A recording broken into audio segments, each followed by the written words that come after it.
प्रभु के नाम को धन्यवाद और आदर महिमा मिले, क्योंकि वो उत्तम और जीवित परमेश्वर है जिसको उनकी हुजूरी में है, और वो आपसे मुझसे प्रेम करने वाला परमेश्वर। Hallelujah, hallelujah, hallelujah. बोले यीशु मुझसे प्रेम करता है, यीशु मुझसे प्रेम करता है, यीशु मुझसे प्रेम करता यीशु है। मुझसे प्रेम करता बगल है, वाले से बोले यीशु आपसे प्रेम करता है, यीशु आपसे प्रेम करता है, यीशु आपसे प्रेम करता है। यीशु आपसे प्रेम करता है। एक बात भी याद रखना, प्रार्थना के आज में जब आज की फास्ट प्रार्थना के लिए प्रिपेयर कर रहे थे, मैंने एक दासी से बात की और बहुत सचमुच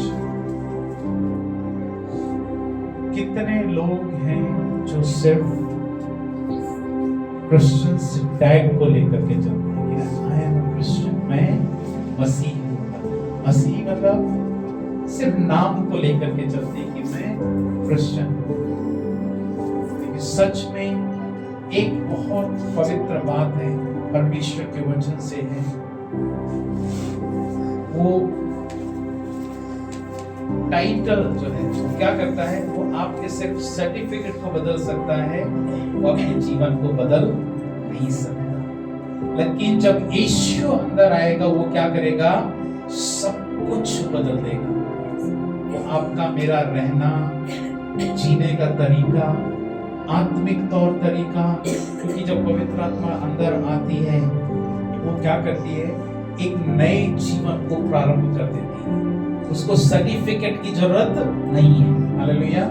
और मैं मसीह हूँ, मैं विदाउट सर्टिफिकेट क्योंकि मेरे अंदर क्या है ना, कि मेरे अंदर किसी को दिखाने की जरूरत नहीं कि मसीह हूँ, उसका सर्टिफिकेट का जरूरत नहीं, क्योंकि पवित्र आत्मा आपके मेरे क्रिश्चियन नाम का कोई सर्टिफिकेट का जरूरत नहीं है।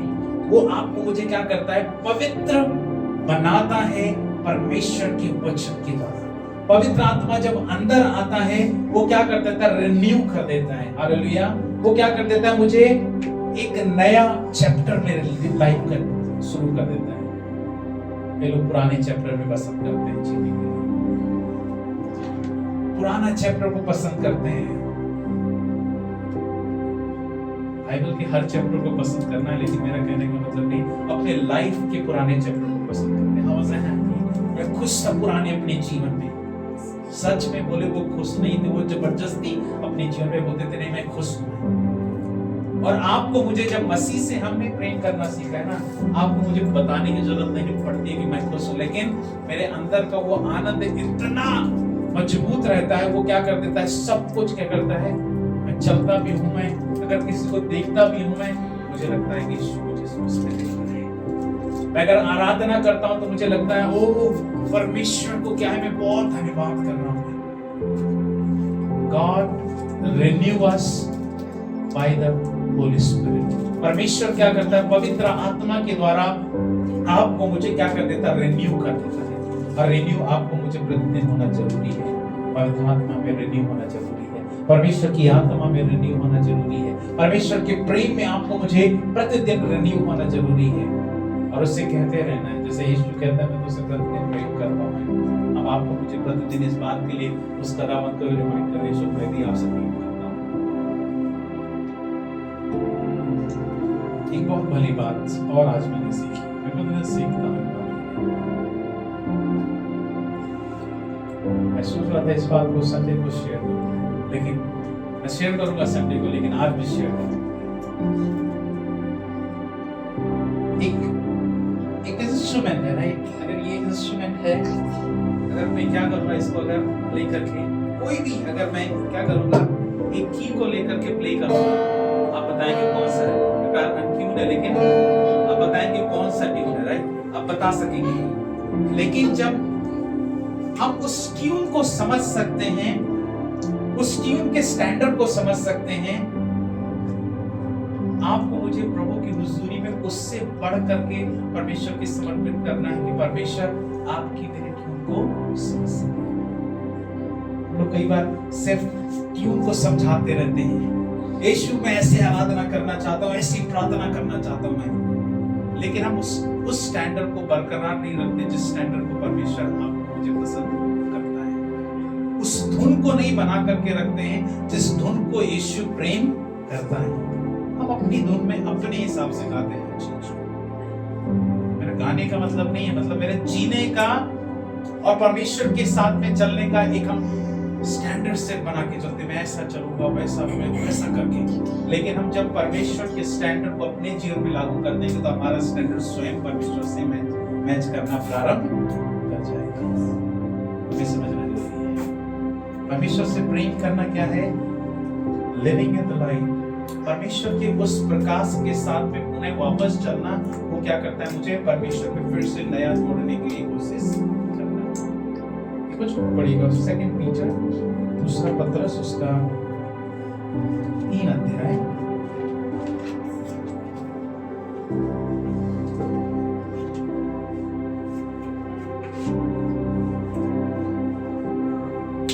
इसमें वचन इस प्रकार से कहता है,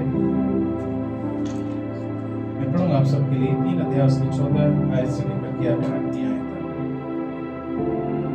वचन इस प्रकार से लिखा हुआ है, इसलिए हे प्रियो, जबकि तू इन सब बातों की आस देखते हो तो यत्न करो कि तुम शांति से उसके सामने निष्कलंक और निर्दोष ठहरो और हमारे प्रभु के धीरज को उद्धार समझो, जैसा हमारे प्रिय भाई पौलुस ने भी उस ज्ञान के अनुसार जो उसे मिला तुम्हें लिखा।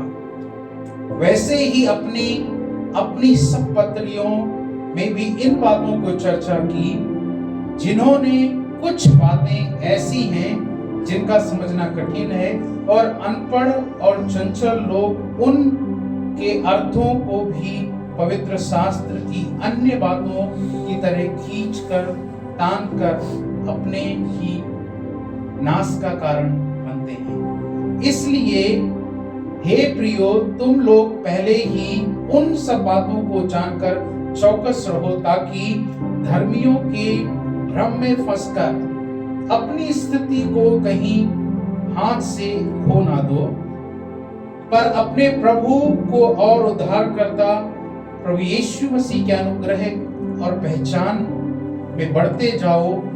उसी की महिमा अब भी हो और युगानुयुग होती रहे। परमेश्वर का वचन कई चीजों को डिफाइन करता है, राइट। फर्स्ट, पहली चीज इसमें है क्या है, छोटा सा 5 मिनट, राइट। चाहते हैं ज्यादा समय प्रार्थना में लगाएं, वचन हम सुनते रहते हैं, राइट। हम आराधना करते हैं, 2-3 चीजें हैं गलीसिया में, 3 स्टेप है बहुत इंपॉर्टेंट, राइट।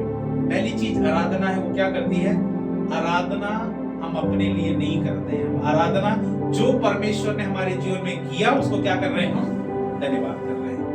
दूसरा है, जब वचन सुनते हैं जो हमने धन्यवाद किया, अब परमेश्वर हमें उसके द्वारा, वचन के द्वारा क्या रिटर्न हमें देना चाहता है, वचन की समझ क्या देना चाहता है, सेकंड स्टेप।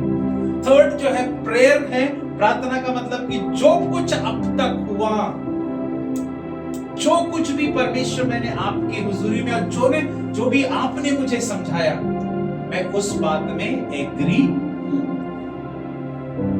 धन्यवाद किया, जो भी परमेश्वर ने किया उसको चढ़ाया, दूसरा परमेश्वर की ओर से सुना, परमेश्वर के वचन के कलाम से सुना और उस सब बातों में हम इनके साथ में एग्री हो। और यहां पर परमेश्वर का वचन क्या है, फर्स्ट चीज है, पहली चीज क्या है, ग्रो इन आवर फेथ।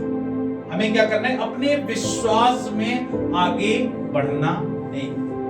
उसकी 18वीं आयत में लिखा हुआ है, यहाँ पर पहले भाग में क्या लिखा हुआ है, पर हमारे प्रभु और उद्धारकर्ता प्रभु यीशु मसीह के अनुग्रह और पहचान में बढ़ते जाओ।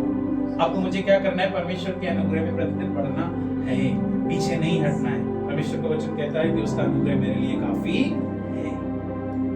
Even though whatever maybe I have done, मैंने कुछ भी किया हो, परमेश्वर का वचन कहता है उसका अनुग्रह मेरे लिए जीने के लिए काफी है। परमेश्वर ने आपको मुझे जीने का रास्ता दे दिया, अब बनाना है आपको मुझे और बेहतर रहता है जीना। परमेश्वर ने क्या किया, इन लोगों को सिक्के दिया और कहा कि इसको क्या करो, अपने पास रखो। उसने दबा करके रखा, छिपा के रखा, किसी को वापस कर दिया, किसी ने उसका व्यापार किया। परमेश्वर ने आपको मुझे वो अनुग्रह दिया, अब उसको आपको मुझे इस्तेमाल करना है, बेटर बनाना है अपने जीवन। परमेश्वर कहता है, now I am making good to you,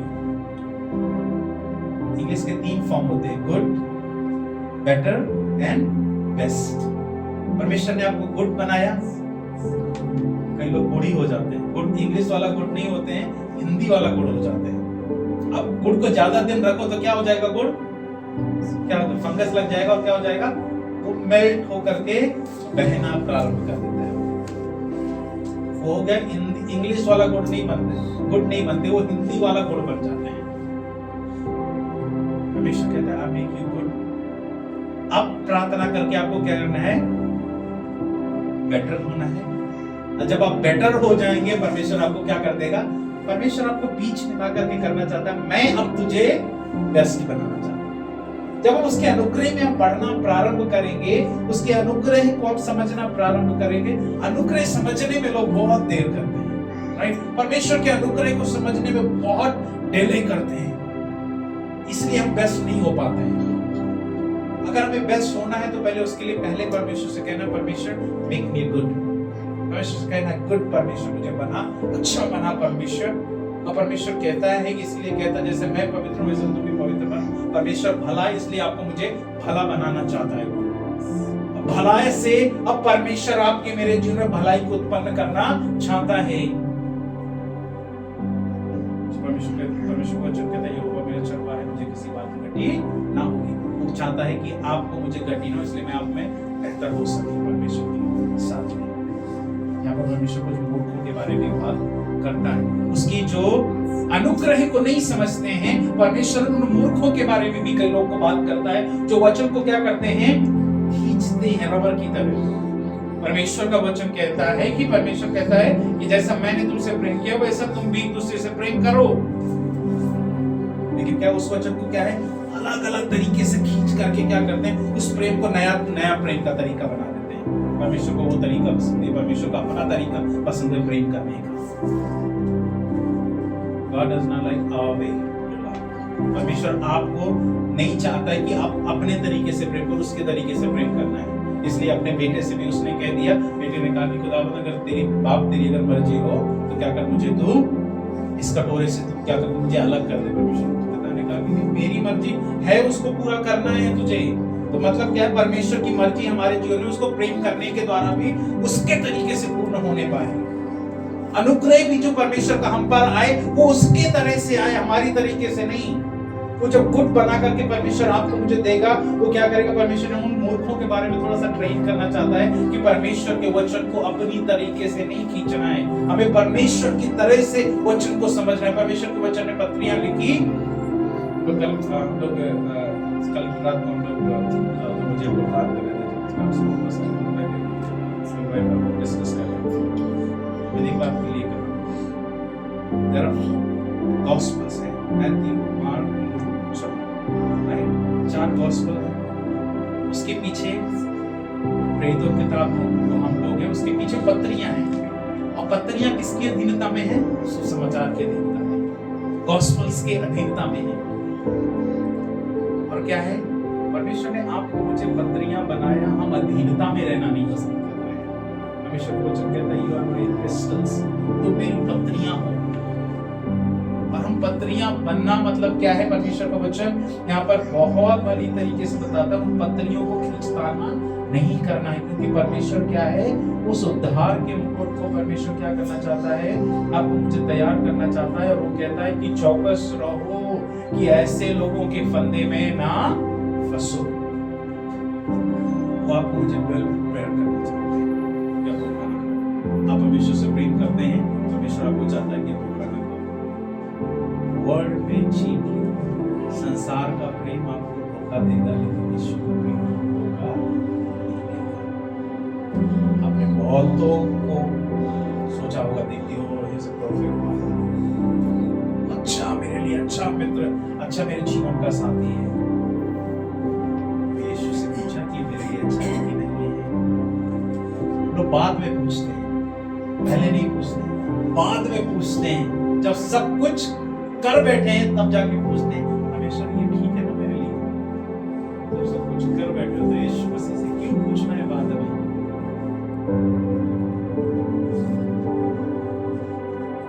पाप करने से पहले यीशु से नहीं पूछा, लेकिन क्षमा के टाइम में यीशु से पूछते हैं। पाप किया तब नहीं पूछते हैं कि यीशु मैंने पाप किया, आई एम सो सॉरी। पाप पता है मैं कर रहा हूं पाप, बट स्टिल कर रहा हूं।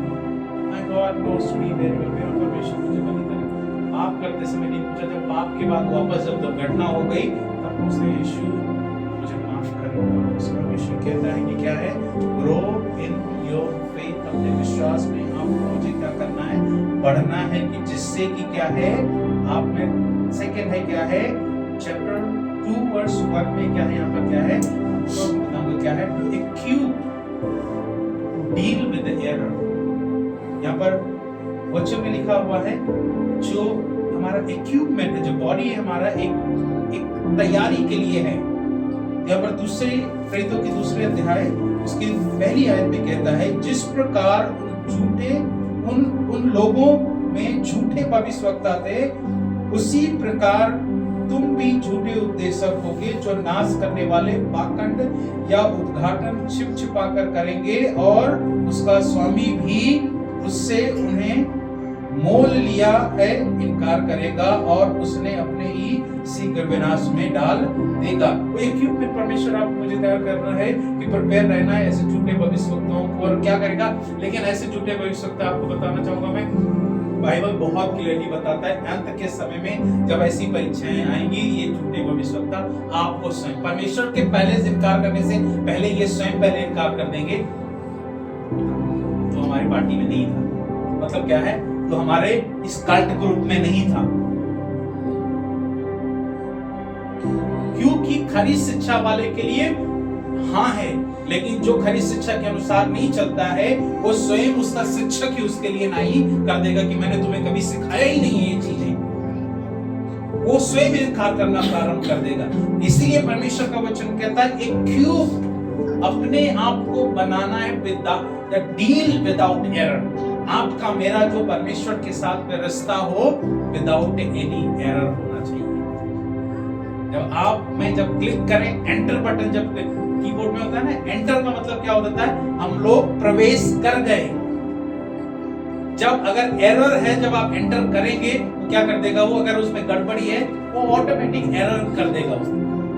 वो क्या कर देगा, उसको टिक मार्क की जगह क्या कर देगा, कोई अब सॉफ्टवेयर, अब अगर आईटी फर्म में अगर कुछ जानते हैं राइट, जब आप कोई चीजों को डाउनलोड करेंगे, डाउनलोड करते समय अगर उसमें कुछ भी गड़बड़ी है तो वो टिक मार्क की जगह एरर आता चला जाता है। वो क्या करता है, रोकता चला जाएगा कि मतलब आपने गलत किया।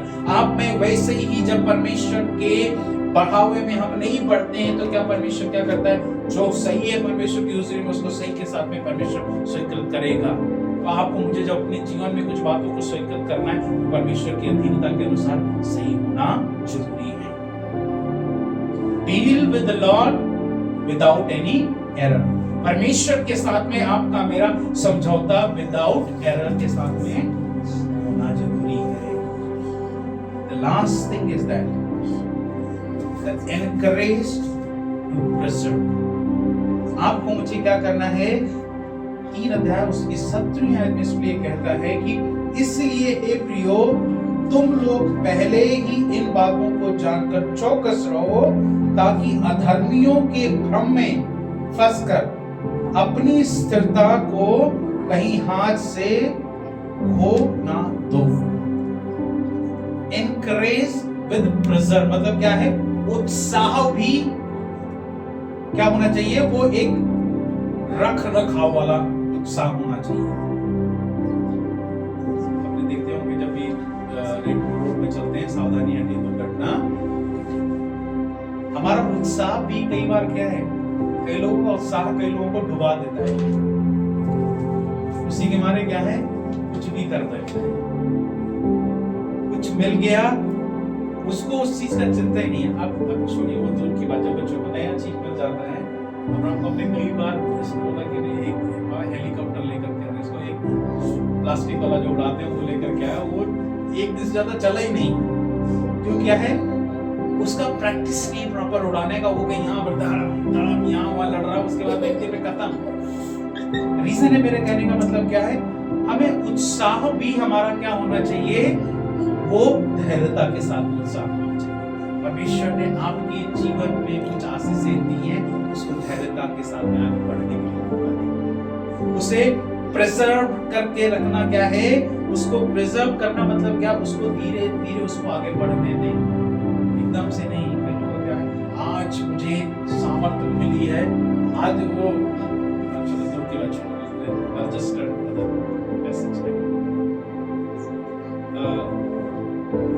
सब में कोई ना कोई प्रोटीन ऐसा, जब भी कोई जिम करने वाला प्रोटीन खाता है तो एक ही दिन में 4 चम्मच उठाए और जा करके 4 चम्मच दबा करके प्रोटीन को खा जाए और बोले नहीं आज तो मेरे अंदर ताकत है। वो कहीं वो 10 किलो वाला नहीं उठा पा रहा, वो जाकर 50 किलो वाला उठाने के लिए हिम्मत कर रहा है, राइट? वो क्या करेगा, उठा पाएगा? नहीं उठा पाएगा, क्योंकि क्या है, उस प्रोटीन को काम करने के लिए अवसर, एक वक्त लगेगा उसको क्या करने के लिए, मेहनत में बल से उठाने के लिए। तो देयर इज अ टाइम उसको वर्कआउट करने के लिए। परमेश्वर ने आशीषें दी, उसको क्या करना है, हमें उसमें बल पा करके धीरे धीरे धीरे धीरे धीरे धीरे बढ़ना है उसमें। एकदम से नहीं चमका करके कहीं बैठने की कोशिश करना है। परमेश्वर से कहें, परमेश्वर जो आहिस्ता उठता है, सच में बता रहा हूँ, अब मेरे जीवन में बहुत बड़ा एक्सपीरियंस है। जब हम धीरे धीरे उठते हैं ना, तो हमें पता है वो हमें मजबूत करता हुआ स्तंभ बना है, हमें बलवंत करता है। कई बार लोग क्या है, यहाँ से यहाँ पहुंचाते बीच में पता नहीं रहता। जब अगर उन्हें कभी मौका मिला उतरने के लिए तो उतरने में कुछ पता नहीं है। जीवन में जब हमारी स्थितियां अप एंड डाउन, कमजोर होती हैं, हम दुविधा में होते हैं, बीमार होते हैं, तकलीफ में होते हैं, हमें क्या करता है, वो बलवंत करता चला जाता है, मजबूत करता चला जाता है, प्रिजर्व करता जाता है। हम जब एनकरेज हो रहे हैं, आनंदित हो रहे हैं परमेश्वर में, इस बात के लिए स्मरण रहे कि परमेश्वर में आप में आगे बढ़ रहा हूँ, परमेश्वर में कमजोर ना हो पीछे। परमेश्वर आप में मजबूती के साथ में आगे बढ़ता है। परमेश्वर के साथ में एक महत्वपूर्ण विषय है, जागते रहो और तैयार। जब हम जागते रहेंगे तो तैयार रहेंगे, अगर हम तैयार नहीं है तो मतलब हम सो रहेंगे। यहाँ पौलुस लिखने वाला इस पत्री में पतरस के द्वारा इस बात के लिए डराता है, क्या है, निष्कलंक church is a time we prepare ourselves। अपने कलीसिया आज आपके लिए, मेरे लिए अवसर है तैयार होने के लिए कि आप में तैयार होकर के कह सकें कि खुदावंद, मैं आपके उस अनुग्रह में आपको वही करूं, मैं बढ़ प्रतिदिन समस्याएं आना बंद नहीं होगी। ये बात याद रखना। अगर आप सोचोगे नहीं समस्याएं आना बंद हो जाएंगी तो फिर तो नहीं हो पाएगा। समस्याएं अगर आपके जीवन में आज विश्वास में अगर आप बढ़ रहे हैं, तो अगर आज अगर आपके जीवन में 4 आ रही है, अगर विश्वास में और बढ़ेंगे तो वो 8 रहेंगे, क्योंकि वो प्रभावशाली समस्याएं होंगी। लेकिन उसके लिए आपको मुझे तैयार होना है इस वचन के द्वारा। शैतान को भी बता देना है, दुष्ट के कार्यों को भी बता देना कि वचन में ये लिखा है। तो वचन में क्या लिखा है जानना, कुछ भी नहीं बोल देना वचन में ये लिखा है, नहीं, वचन में क्या लिखा है ये बताना जरूरी है। जब तक हम ये नहीं बताएंगे वचन में ये लिखा हुआ है कि क्या है, परमेश्वर के नाम का ठट्ठा मत उठाना, उड़ाना, उसका मजाक मत उड़ाना, परीक्षा में मत पढ़ना। परमेश्वर का वचन हर चीज के लिए बेहतर इन एडवांस बताता है। तो वचन के साथ में तैयार होना। कोई पूछे तो उससे कह देना वचन में यहाँ पर ये जगह पर ये लिखा हुआ है। शैतान भी तो उठा करके भागेगा, वो फिर तैयार होकर के आएगा। अगर आपने एक बार शैतान को बोला है कि ये लिखा है, तो याद रखना बड़ी डॉक्ट्रिन के साथ में आपके पास आएगा, एक बड़े सवाल के साथ में आएगा, तब आप में तैयार है कहने के लिए। अभी तो उस बार आया था, तुझे ये बोला था, अब परमेश्वर का वचन मुझे और गहराई से बता रहा है, अब वो कहता है उसमें ये भी लिखा हुआ है। फंस गया, फिर तैयार होकर के आता, वो फिर आएगा तीसरी बार, आप फिर तैयार है उसे बोलने के लिए नए मैसेज के साथ। यहाँ मैं अब और तैयार हूँ, परमेश्वर के वचन में ये लिखा हुआ है। शैतान को रिमाइंड कराते रहेंगे, दुष्ट के कार्यों को, पापों को रिमाइंड कराते रहेंगे। तेरी कोई मर्जी मेरे जीवन में नहीं है, क्योंकि वचन में ये लिखा हुआ है। दोबारा फिर पाप आप पर हावी करेगा, फिर से बोले ये वचन में लिखा हुआ है कि मैं परमेश्वर के विरुद्ध कोई भी कार्य नहीं करूंगा, ये लिखा हुआ है, तो हट जा दो। आप कई बार और उलझाने की कोशिश करेगा। परमेश्वर का वचन स्थिरता के साथ में खड़े रहने से को याद दिलाते हैं वचन में ये लिखा हुआ है, तो उसके विरुद्ध कार्य नहीं करना है। हम याद दिलाते रहेंगे इस बात में। शैतान आपको हमेशा आपके पाप याद दिलाता है, आप शैतान को हमेशा वचन की बातें याद दिलाते हैं। वो आपको कभी भी परेशान नहीं करेगा, क्योंकि आपने वचन की बातें याद दिलाई है, वो आपको आपके पाप की बातें याद दिलाई। मैं आपको मुझे बता देना है कि परमेश्वर के अनुग्रह में मैं थका हुआ व्यक्ति हूँ, इसलिए मुझे पाप से डर नहीं, क्योंकि परमेश्वर मेरे साथ है। आइए अपने आप को धन्यवाद परमेश्वर से